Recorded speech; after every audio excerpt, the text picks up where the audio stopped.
I'm really excited about today because this is a great opportunity for us to showcase our facility, our hub. It's a fantastic hub. It's very impressive, and I'm really excited to be part of the journey.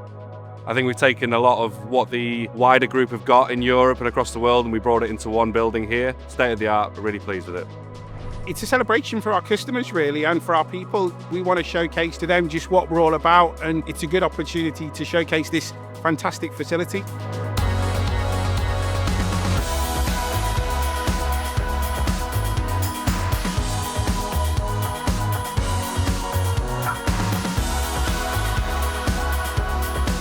It's a great day for us. We have been working on this hub for a long time. We have 300 customers here celebrating with us the opening. It's been a long journey, and we always said that this was going to be very important to bring more volume, and that's what we are celebrating today.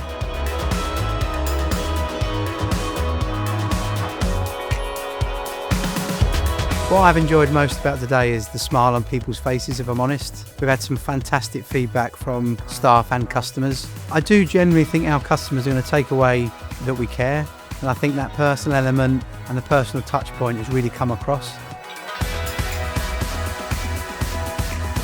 In a pursuit of excellence on service, a hub like this is 100% going to improve the consumer's journey. But ultimately, I think the main takeaway from here is that people love working here, and if people enjoy what they're doing and we can keep people here longer, the knock-on effect of that's just going to be huge for everyone.